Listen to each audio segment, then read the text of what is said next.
Hello, everyone. Welcome to Four Lads Midweek Rangers podcast. Well, we've got giggles a wee bit. Let's just go to Kenny straight away. Kenny, good evening. How are you, mate? You all right? It's been a long day, mate. Yeah. How are you? I'm okay, Kenny. Have you been waiting a while for the boys? Have you? Yeah, 35, 40 minutes or so. I've been sitting waiting for you to. Thanks for letting me know that it was 7:30 tonight, mate. And yeah, you two knew. I didn't. Got to keep the main people informed or something like that. Chris, good evening, mate. How are we? We well? Yep, I'm fine. Can I just ask Kenny, how was the curling? Did we win? I don't know. I've not got a Scooby watch going on, lad, but it's 6-1 to the GBR, which I think is basically Greenacres, isn't it? I don't know. I've not got a clue. I've never really watched it before.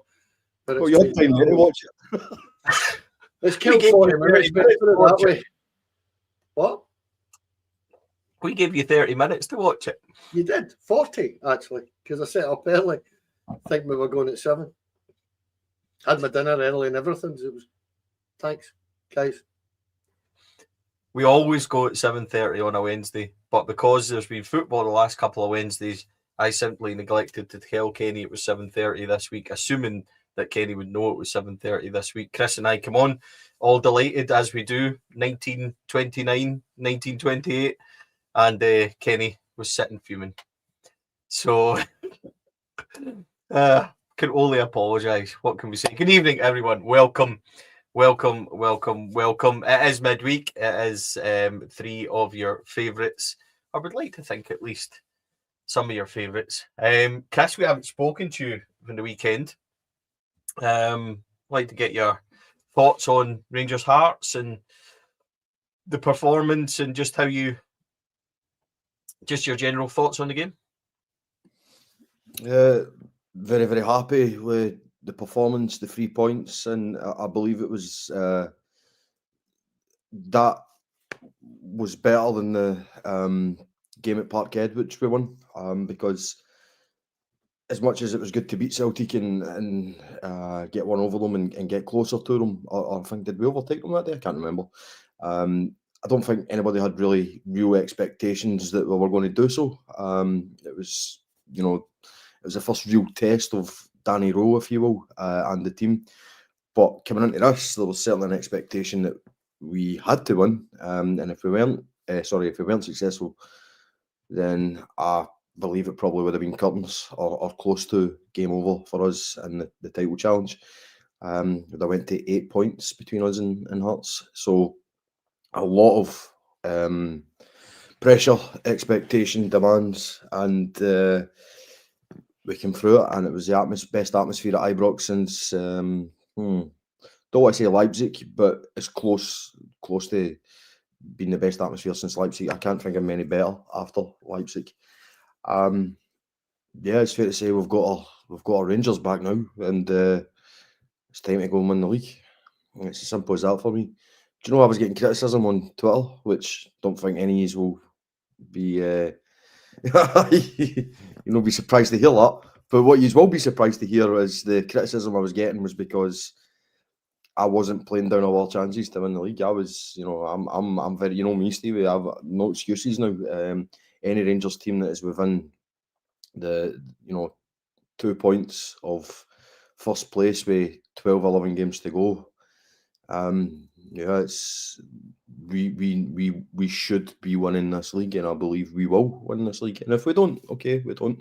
But I still will see it as a bit of a failure from this position if we don't go on to win it. Purely because I believe we've got the team now, we've got the manager, and we've got the fans. So look, it's all set up for a very exciting end of the season, but I fully expect us to win the league, and that's my demand. So I'm not going to look back and go, oh, look where we came from. Irrelevant now. This is where we are now. Let's look ahead. Let's go and win this league. Love the optimism, Chris.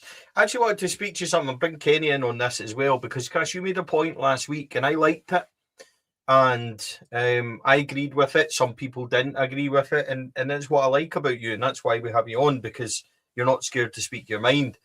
And I really wanted to come back and revisit this. And it was actually something, then people who watch the press conferences will know, it's something that I asked the manager, Danny Rule, at the weekend after Hearts. I agree with this. I think it's okay to say, this is where we were. There's a lot of context. We were 13, 14 points behind, whatever it was, and now we're only 2.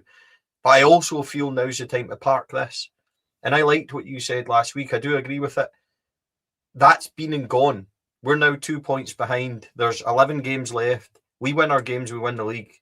It's now time to say, that's gone for me. No more excuses. We're in the hunt now, and we should be, if we really are what we want to be, which is Rangers, the way we demand, the way everything else, go and win leagues, we should park that. An expectation, there needs to be a mindset change now to, great, that's fine, but that's done. No excuses. Now we need to go and win this league. And that was the question I asked to the manager at the weekend. People might have seen it post-match on Sunday, and it was very much what you said, Chris, because it rung, I suppose, struck a chord with me, and I agreed with it. Some people disagreed with it. Some agreed, which is why I like it.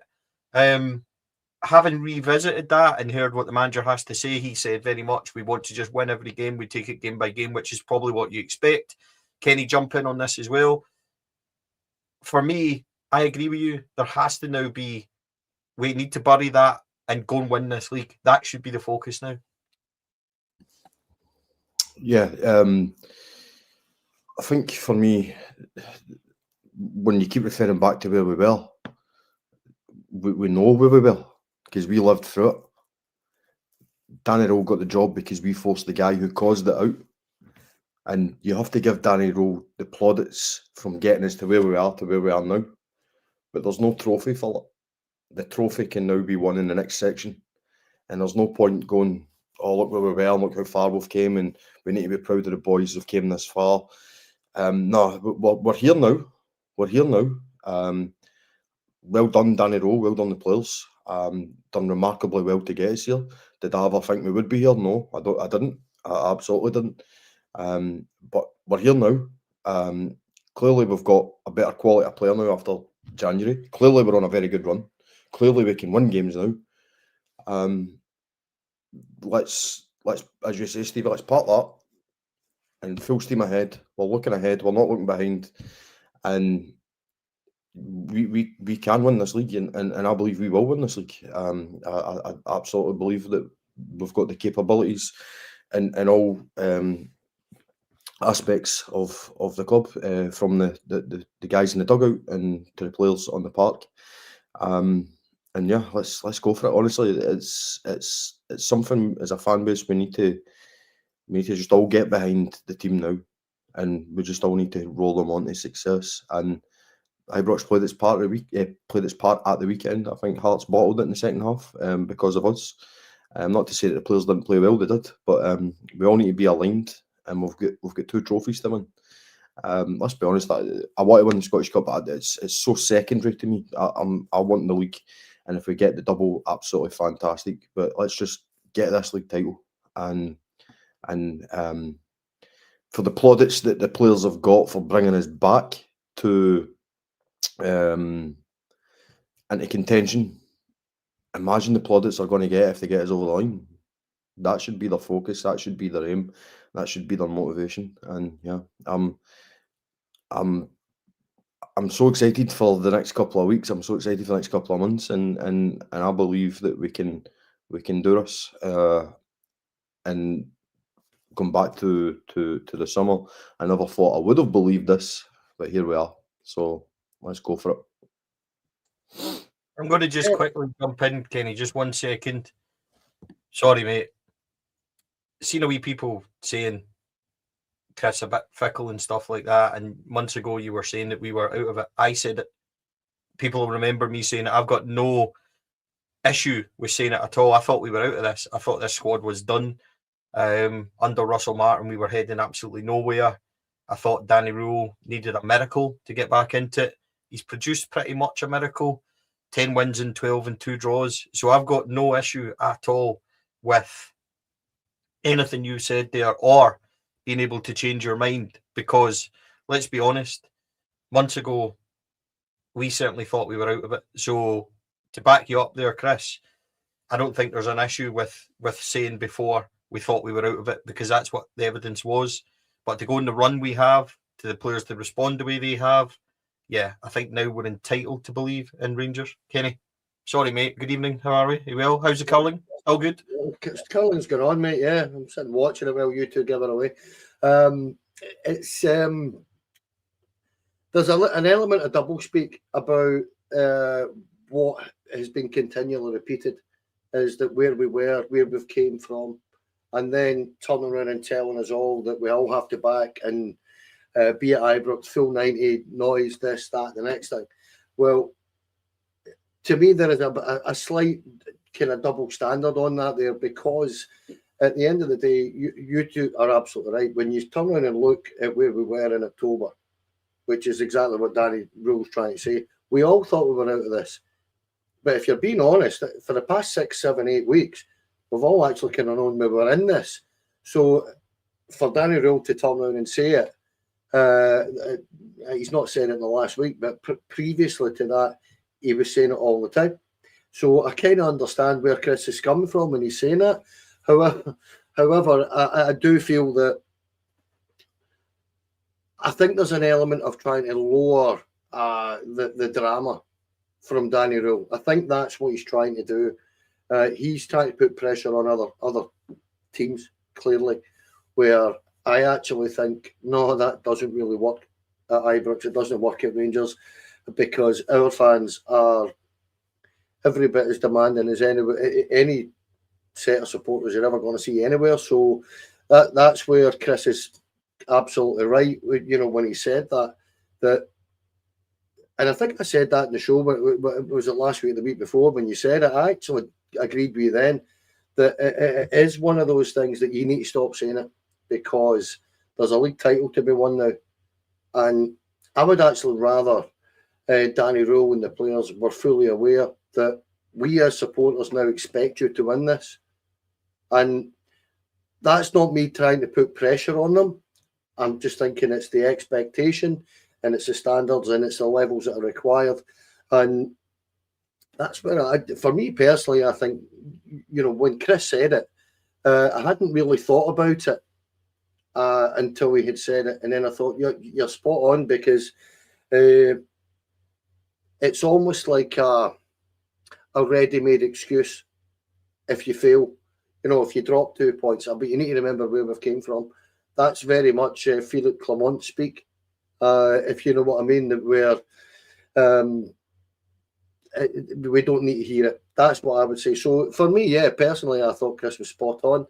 And the Rangers supporters are a fickle lot, and that's the problem. That I actually seen some of the stick that Chris was getting on Twitter and laughed like hell. I've got to say, I do find it funny when he gets it, because I actually think, no, but I do, because I think when the majority of people actually stop and read what he's saying, instead of just presuming that there's a twist to it, when you actually just read what he's saying, he's usually spot on. And I don't want to come on here and praise Chris overly enough, but he is right when he said it. And when he was turning around and saying that, you know, last week about, you know, I don't want to hear this. But, you know, what you were saying on Twitter, Chris, I thought you were spot on, but I did see a lot of folk giving you type, put it that way. But it's only Twitter, mate. I've told you this for many years. It's full of people that will just voice their opinion. That's all it is. I think, sorry, Steve. I think just very quickly, I think, you know, there is a certain self-preservation from the fans, because we've been through so much. We really have, and I think we'll try to protect ourselves from the usual collapse. But there's not going to be a collapse this time. Well, I can't see any evidence of it at all. But what I think we're trying to do as a fan base is just play it down to what you said, Kenny. Just play it down a little bit, just manage expectations a little bit, and then almost as if we're trying to kind of frame ourselves a wee bit as underdog here, which is very alien to a lot of us, and that's the thing.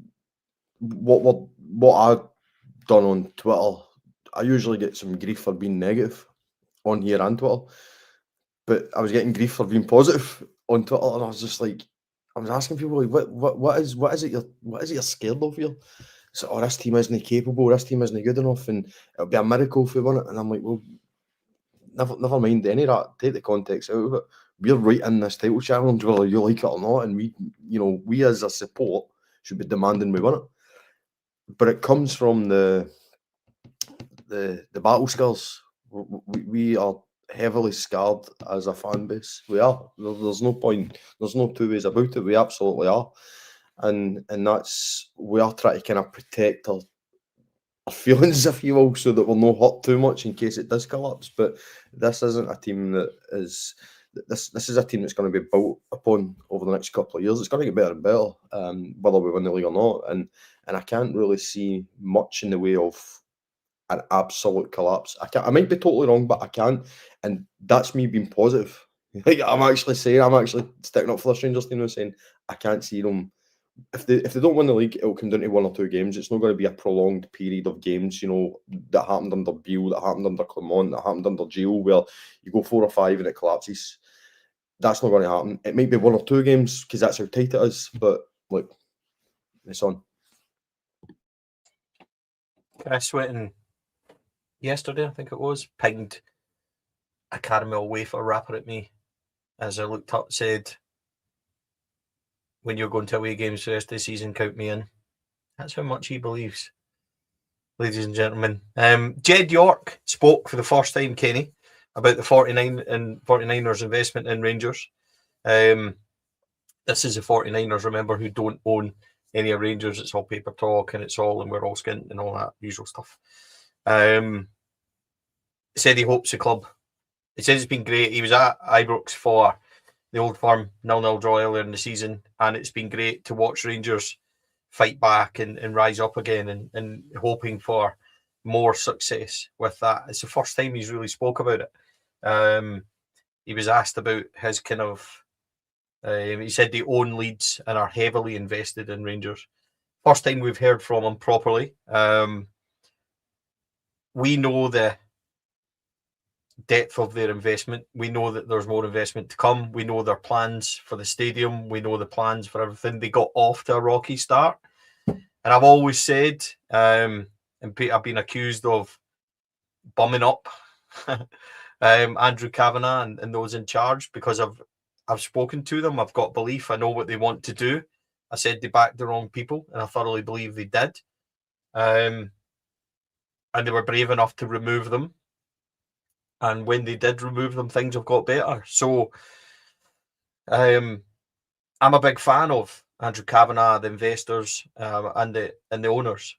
The proof will be in the pudding. But as Chris said, I can't help but feel that if we don't win the league this year, we are building towards a sustainable squad, a sustainable club again, where we are going to be successful. Now, it might not be this year, right? Cards on the table, but we're going to come close considering where we were. But when we do hit success, you get the feeling under this group. Not only that, we're building a squad. We've got assets in there. Chermiti's going to go for 159 million. And Tour Romans is clearly going to be the best left back in the world. But my point being, getting back to the 49ers, it was nice to hear from Jed York. It was nice to hear that little bit. And it wasn't a lot, but it's still good nonetheless. Yeah, and if you believe some of the reports, that Manny Fernandez is being looked at as some of the biggest clubs in the world. So things are looking up. On Jed York, yeah, it's wonderful to actually hear him speak about it at all. Just a shame, really, that he came to the most boring and tedious Old Firm game in living memory. And he must have thought, what's this all about? Because it was a dreadful, dreadful game of football.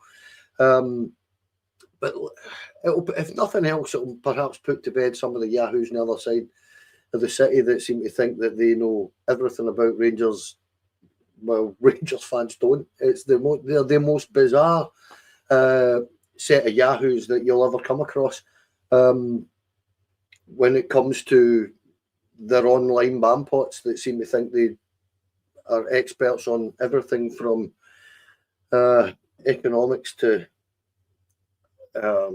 legal stuff and all the rest of it. But to be fair, it's one of these things that when you've got a guy like that who is quite literally one of the richest guys on earth involved in your football club and showing the investment and showing an emotional investment in it as well, it only bodes well for the future for me, Stevie.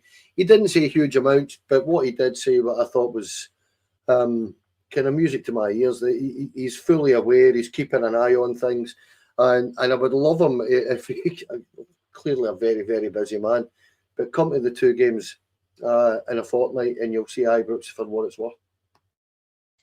Yeah, you certainly would, Chris. What did you make of Jed York's comments? Yeah, I know. Pretty much, I can't really add much more to what you and Kenny have said, Stevie. Nice to hear from him. Nice to hear he's invested. Sorry that he came to probably the worst Old Firm game that I've ever seen in my life. But yeah, no, look, Stevie says come back over next week or in a fortnight, and it'll be a totally different experience for him. And there's plenty more to come. Plenty more to come from us that we can give him, and plenty more to come from the 49ers and Andrew Kavanagh. But you know, I'm pretty much kind of, I'll always bang this drum. It's good to have the 49ers involved. They're a massive brand and they will bring a lot of sporting expertise. But Andrew Kavanagh is the one for me that deserves most of the credit, because he's here I don't want to say every week, but he's here more than anyone. He's the face of us. That we're his baby, and he's just getting help from the 49ers. So I don't want to give too much credit without balancing it up with Andrew Kavanagh, because we need both of them, because that's how this works. Kavanagh is the man that's here on the ground most of the time, and the 49ers will be here to assist them. But as Kenny says, the rumour, not the rumours, but the accusations always, well, it's nothing to do with the 49ers, blah, blah, blah, blah, blah, blah. That puts that to bed, and we move on. Yeah, not that it matters or is important, because we obviously knew the truth. But yeah, it was nice to hear from him. Chris, you met Andrew Kavanagh. Kenny, you have as well. People may not have heard you speak about him, but Huge, man. He's huge. 7'9", isn't he? Us 3, everybody's huge, to be fair. Well, especially for myself, but it was like talking to a giraffe. But Chris, Andrew Kavanagh, you met him. Kenny, jump in as well. What impression do you get from him as a person when he walks in the room and when he comes over and speaks to us, etc.? Because he does, ladies and gentlemen, he does. He comes in, he comes over, speaks to fan media. We sit in our own bit in the media room. Press boys stick together. We kind of stick together. It's not that it's divided. It's just how it is. And he comes over, knows us all by name, listens to our stuff. Really nice guy. But Chris, what sort of impression do you get? And Kenny, feel free to jump in as well on this, because it's all right me speaking. I want to hear from other people who aren't maybe as, I don't know, hasn't spoken about it as much as I have.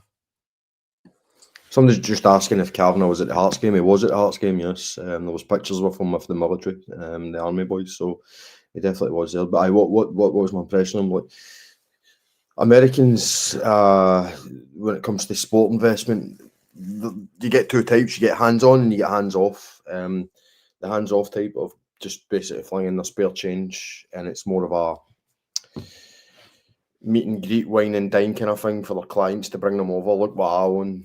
You know, this is what I own, blah, blah, blah, but they're hands-off, they're not really caring. And then you get the other ones who are really, really invested in it, both emotionally and financially.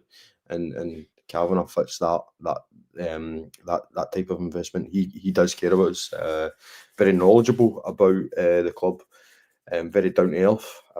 He was asking everybody that he introduced himself to, including myself, to call him Andrew, which obviously isn't going to happen.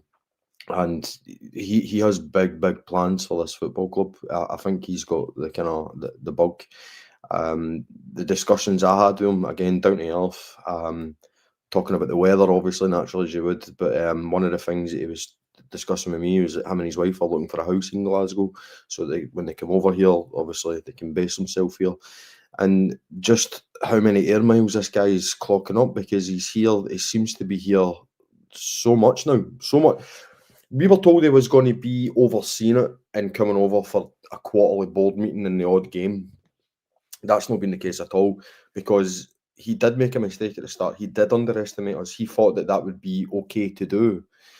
And then what he's realised is he needs to be here quite a lot until he can get the structure in place for him to then be, I don't want to say that absentee owner, but certainly that owner that does come over every quarter in the odd game and picking and choosing.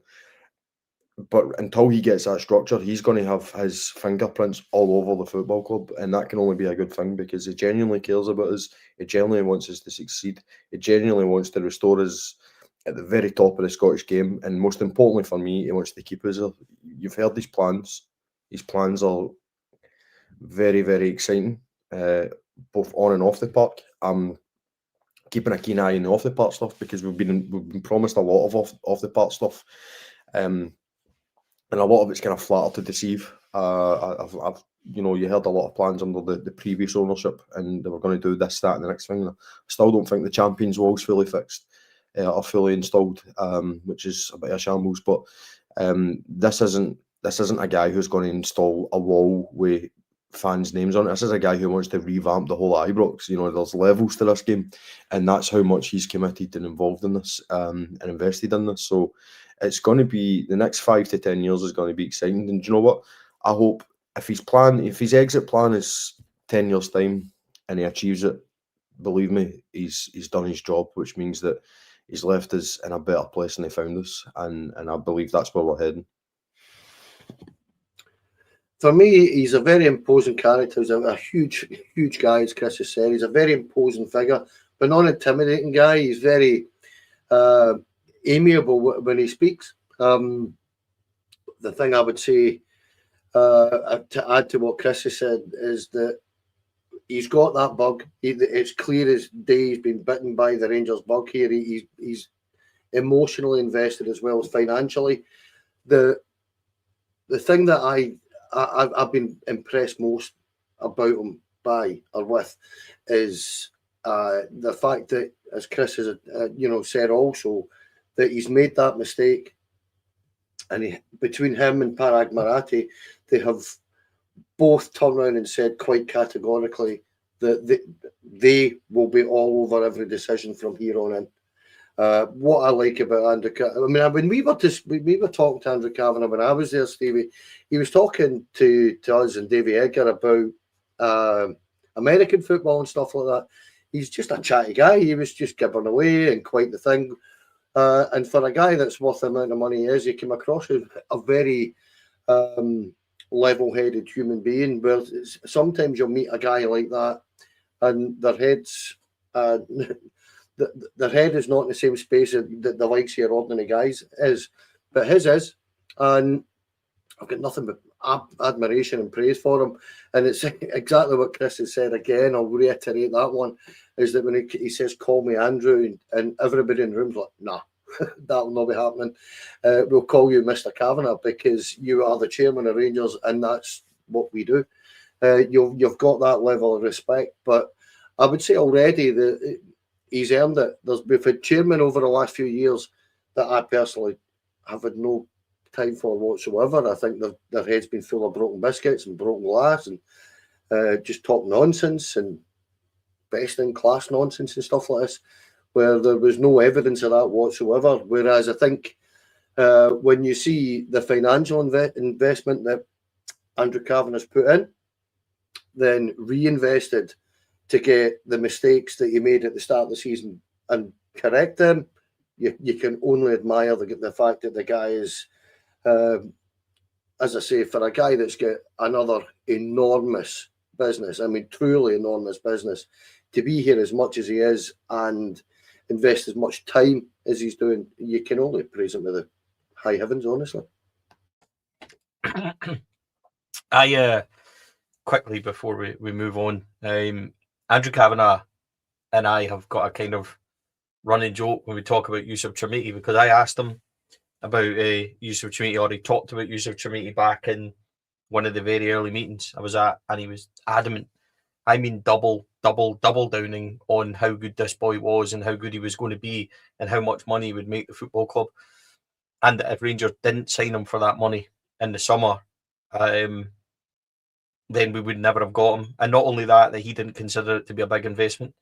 And he thought that that's the kind of ballpark where we should be paying for players and stuff like that. Now, 8 million for us is absolutely humongous money, and we expect him to be first team and coming in, whereas he's quite happy for him to progress and take his time.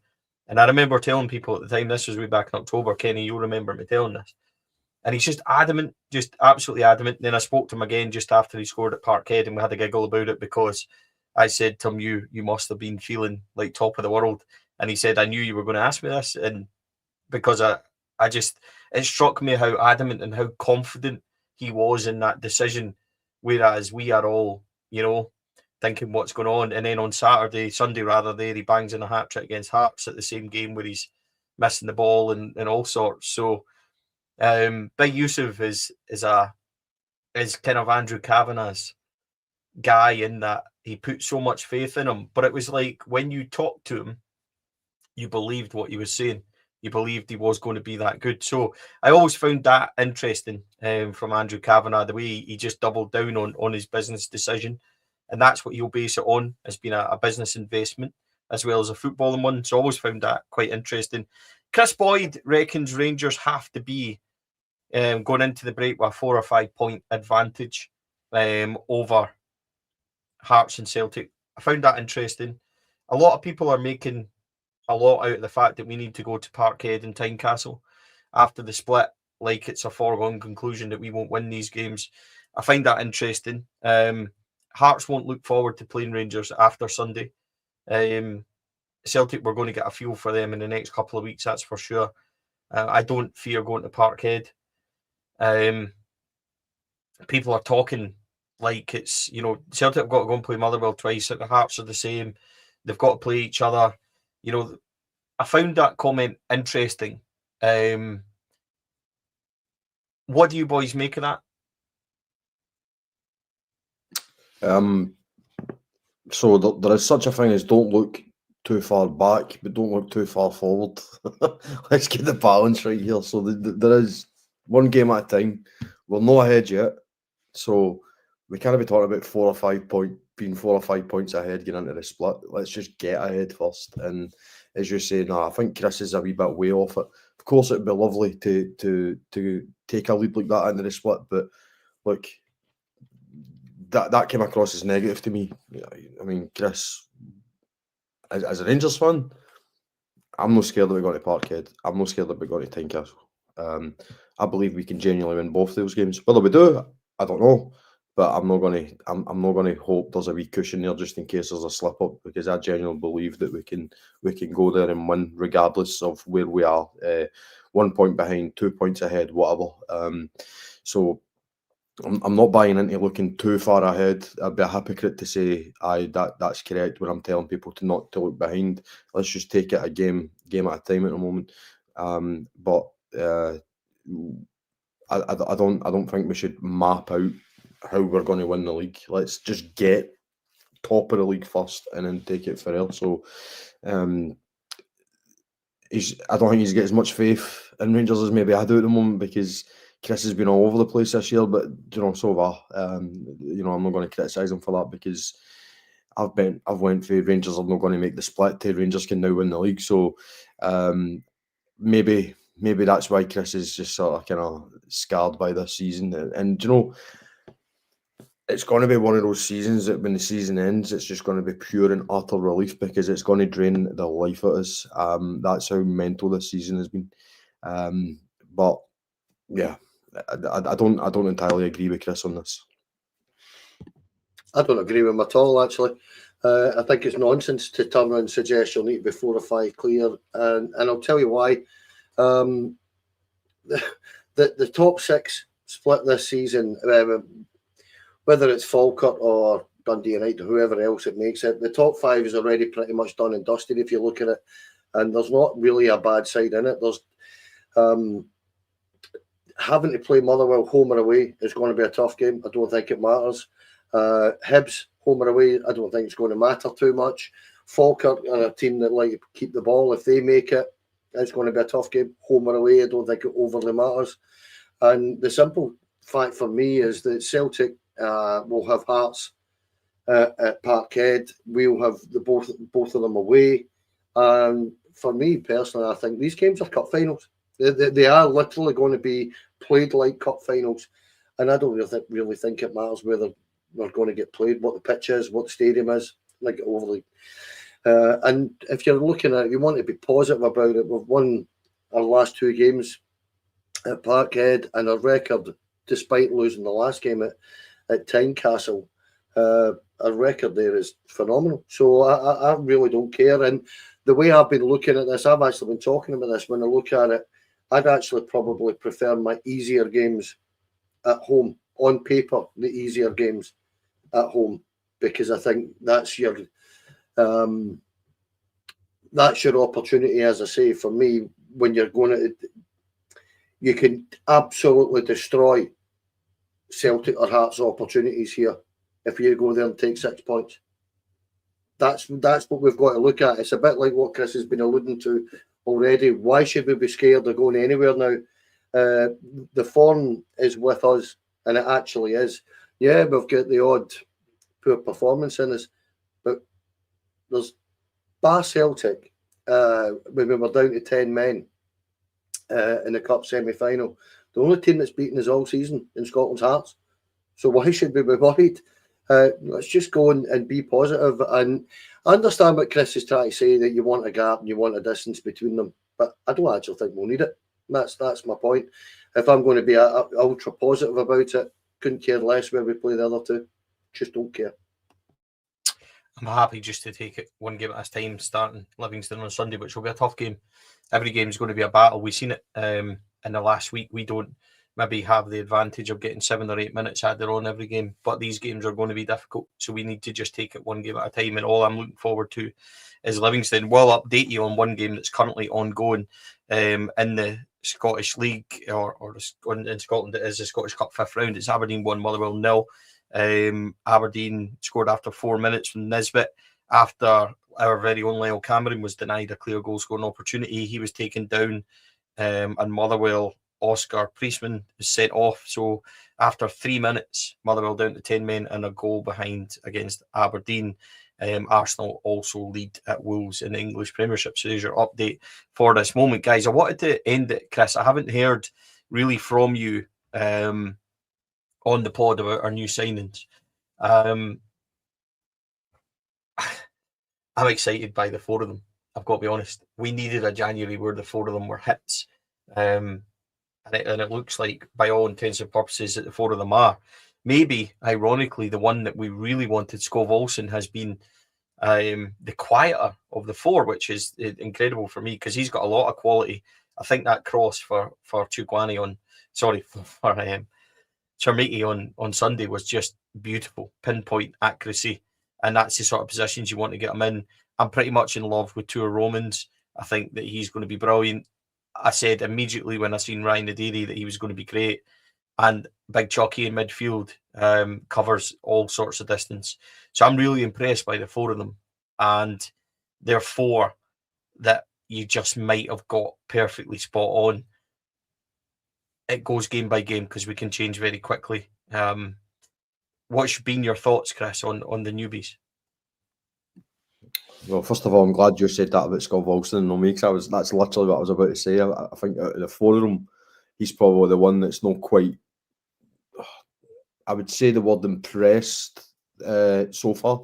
He definitely is going to get better and better. I have no doubt about that, but I think he's had quite a slow start, but there's a few mitigating circumstances to that. I don't think he had much game time coming in to Rangers, and I think he had an injury as well, and he's just finding his feet in a new league. So, look, I have no doubt whatsoever that Skov Olsen will become a good player for us, because I do believe that we will sign him. We will sign him permanently in the summer. So I think we need to be a wee bit patient with Skov Olsen. I think me and Kenny had a bit of a debate earlier about Skov Olsen, which we'll probably talk about. I didn't think he had the best of games at the weekend. I thought he done okay. Kenny thought he had a brilliant game. Listen, it's always interesting how different people see different things in a football pitch. And what I ended up saying to Kenny was, do you know what? The truth is probably somewhere in the middle. He probably never had his best game, but he probably never had a great game. It was somewhere in the middle. But then when we started discussing what he was bringing to the team defensively and then that quality cross, for me, Scott Wilson, a wee bit at the moment, just a wee bit. I think he's still playing within himself. I think he's playing a lot of safe balls. He cuts in, passes back, not really taking a man on, not really breaking the lines as much. And I think the more confident he gets, I think we'll see more and more of that. You've seen it when he got space and time at the weekend, and it was just a quality ball in. I believe he's weaker foot as well. He's right foot. So it just shows you that he's got abundance of quality. So look, I think we need to be a wee bit patient with Scott Wilson. The other three have come in and absolutely hit the ground running. Nadiri knew nothing about him at all. Absolutely knew nothing about him. Must be the only player that Rangers have ever signed that didn't even have a Wikipedia profile. So I couldn't even look at that.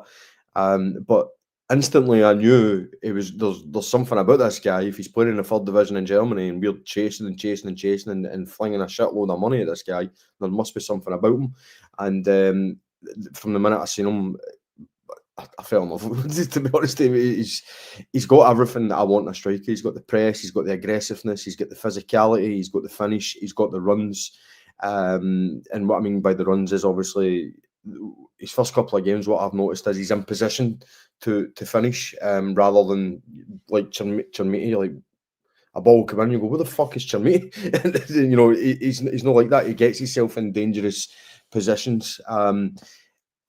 It's a bit of a lazy comparison, but it's one I'm going to make anyway. There is a bit of Jelavic about him. There really is, with that all-round type.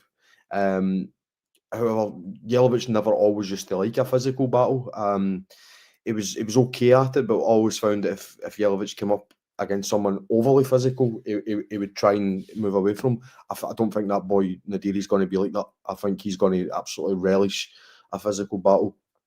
Chukwani is an impressive. He's got an impressive stature about him, and his use of the ball is the one thing that I have to say deserves the most amount of praise.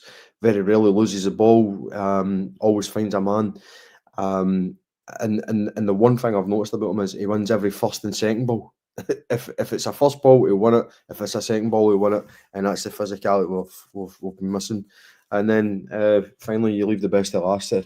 Tor Romans, we need to enjoy him while we can, because I would say next season will probably be his last season at Rangers. He's gone right to the top. And I know that is really, really quite a big, bold statement, because anything can happen, but he has got the lot. He's got the physicality. He's got the stamina to get him down that park. He's got the quality. It looks as if he's got the dig.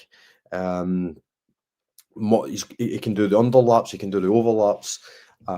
Looks as if he can defend a bit as well, which is good, because we haven't really seen him tested defensively, but he done okay. He done okay at the weekend. So this boy is going to go to the very top. So I would say to Rangers fans, just enjoy him whilst we can, because I don't think he's going to be here for as long as we would like him to be. I picked my son up today, just to reiterate what Chris has said. We were talking about a game on Sunday there, and he turned around and he said exactly that. We won't keep Tor Romans for any length of time. He's destined to go to the top of the game. Time very early yet, and time will tell. But I kind of tend to agree.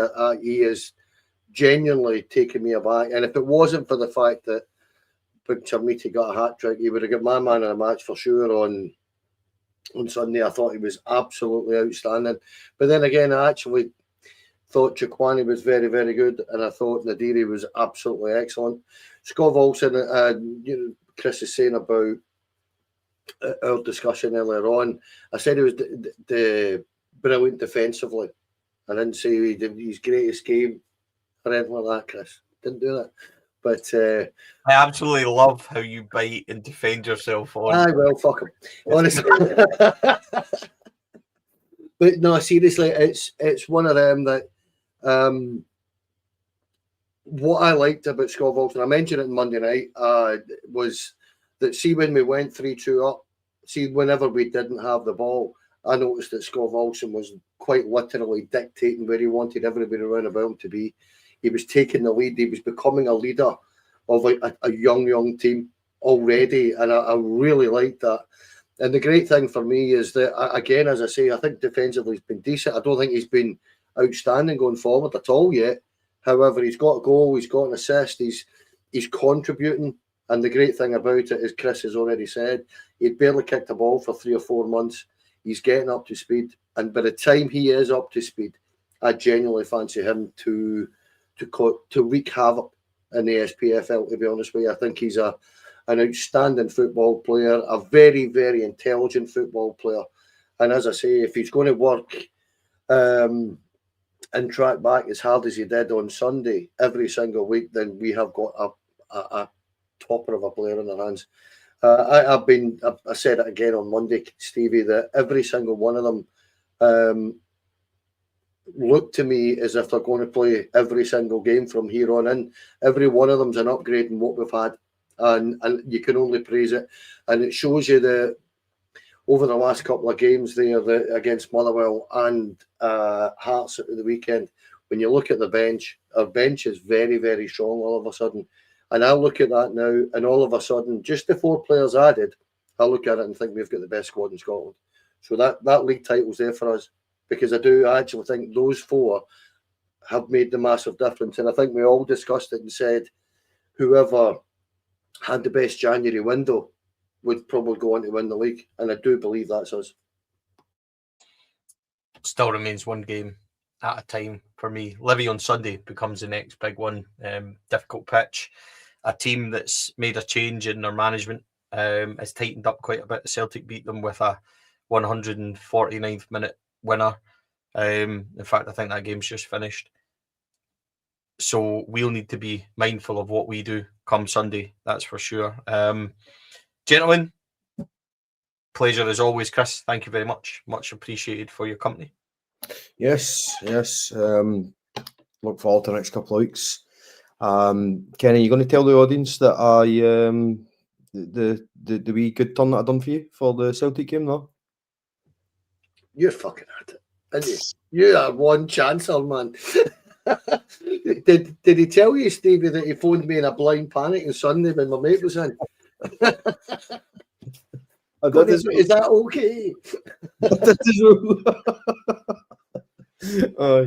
For you, mate, anything for you doesn't bother me in the slightest. And what he's talking about is that Chris and I, having already had to swap Hearts with Celtic on the gantry duties, are now swapping Celtic duties because Chris was struggling for a ticket for the cup game. Simple as that.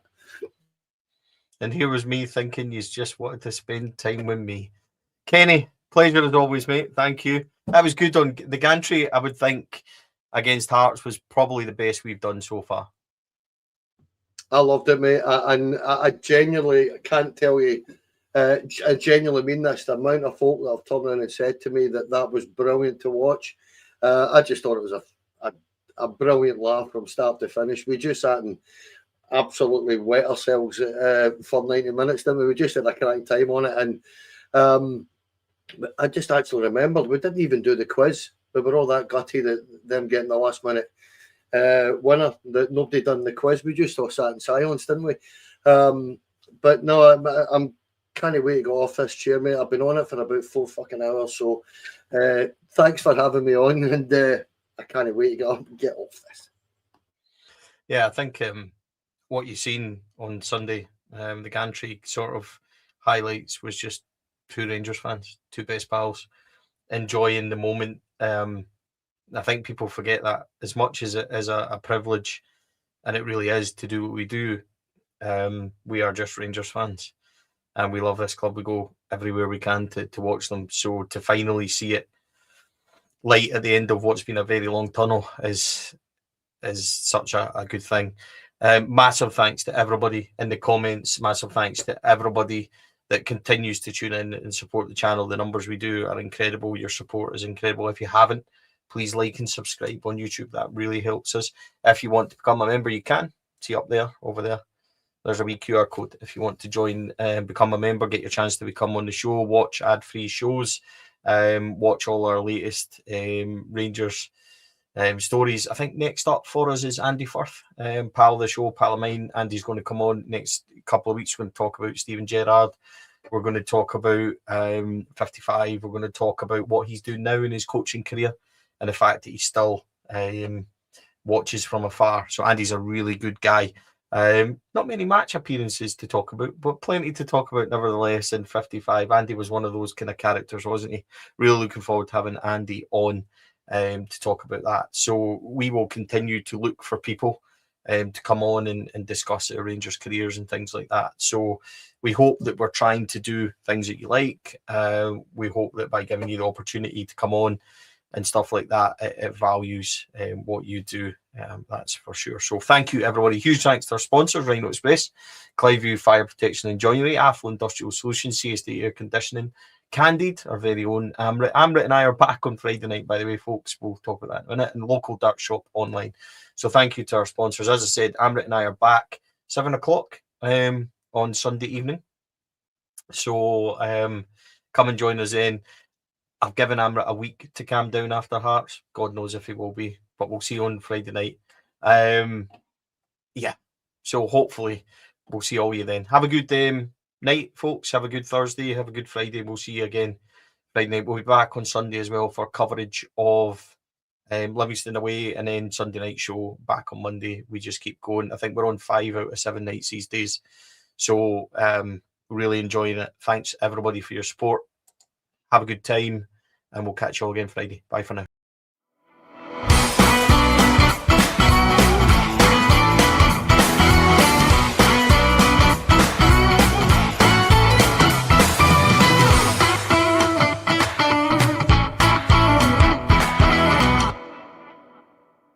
The Four Lads podcast is sponsored by Rhino Express, Cliveview Joinery, Affle Industrial Solutions Limited, and CSD Air Conditioning, in partnership with Black Rooster and Art of Gold. Thank you for listening to or watching the podcast. We hope you enjoyed the show.